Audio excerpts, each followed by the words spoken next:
गुरवे गौरचन्द्राय राधिकायै तदालय कृष्णाय कृष्णभक्ताय तद्भक्ताय नमो नमः।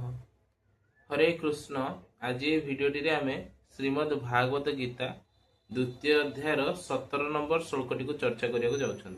तो या आगु 16 नंबर श्लोकटी को आम चर्चा करते। तो 16 नंबर श्लोक भगवान कौन कहते ना न सतो विद्यते भावो न भावो विद्यते सतः उभयोरपि दृष्टान्तः अनयो तत्वदर्शी कौन कहते ना जो मैंने तत्वदर्शी जो मैंने तत्व कौन बुझंती तत्वदर्शी क्या कह जाए जो मैंने मु किए भगवान किए आउ यही संसार कौन बा माया कौन यही ज्ञान जहाँ पाखे थाए ताकू तत्वदर्शी बोली कहते। तो भगवान कहते ये जो तत्वदर्शी सी संसार केमी देखते ना न सत विद्यते भावो ना भावो विद्यते सतः माने सत्य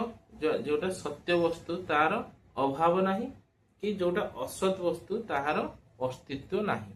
बा से माने यही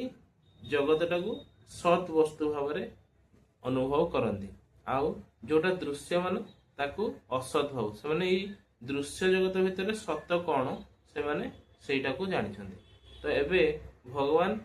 17 नंबर श्लोक भगवान अर्जुन कहते कि ये सत वस्तुटा कौन से विषय कहते भाई सत वस्तुर गुणटा कौन ता विषय अर्जुन को कहते कौन कहते ना अविनाशी तु तद विधि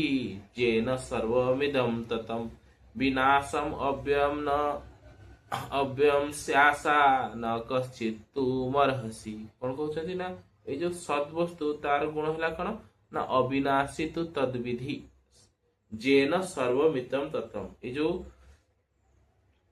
सद वस्तु सी है कौन ना अविनाशी तार केबे विनाश हुए नहीं आउ कौन ना सी सर्वमिदं ततम से शरीर सबुआड़े व्याप्त होइकी रही आउ कौन ना विनाशम अव्ययम शासा न कश्चित मरहसी यार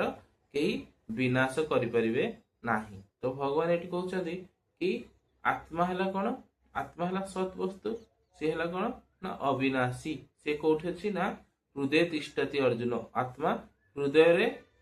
रहे। तो आत्मार साइज केते बा ये यार परिमाण केते ना बालाग्रे शतभाग्य शतदा कल्पित गोटे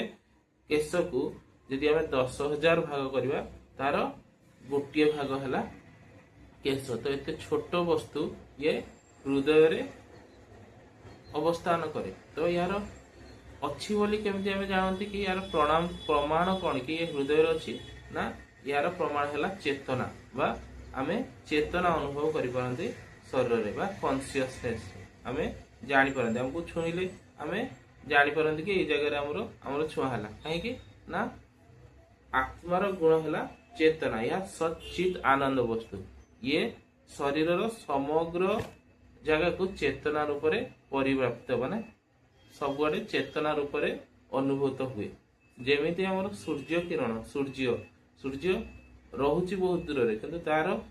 अच्छी बोले प्रमाण कौन ना तार आलोक बा तार किरण ये पूरा समग्र विश्व को आलोकित करे। ये आलोक द्वारा प्रमाण हो पार कि आमर सूर्य अच्छी बोली सेमती चेतना जोटा कि आम शरीर अच्छी या द्वारा प्रमाणित हो पार कि जेहेतु आम हाथ मुव कर शोई पार्छ शोले उठुंट आमको चिमटिले काटुची। तो ये है प्रमाण कि आम भितर आत्मा अच्छी जो आत्माटा बाहरी जीव शरीरटा डेथ हो से ना चिमुटिले काटो ना सी देखिपर। तेणु ये जो आत्मार अस्तित्व आत्मा अच्छी बोली प्रमाण है तार चेतना अच्छी सी मुव कर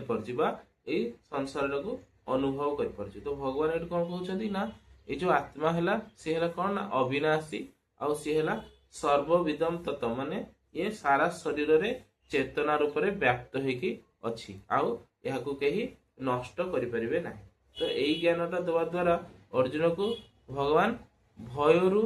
मुक्त कर जो मैंने ये ज्ञानटा को जानी जाते से माने जानते जे मुहेली आत्मा मुहेली चेतना वस्तु आउ मोर नाश नहीं। तेणु कौन हम ना आमर ये जो आमर भय कौन में अच्छी ना आम भय कर दिने मृत्यु हो मृत्यु पर कौन हम आम जाना से आम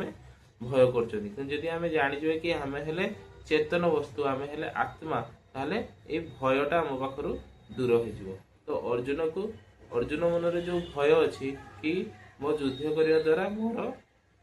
आत्मीय मानकर मृत्यु हम मोर मृत्यु हम आई भयटा को दूर करने भगवान प्रथम कौन कर आत्मार कौन कौन क्वालिटी से विषय जनाऊँ। हरे कृष्ण।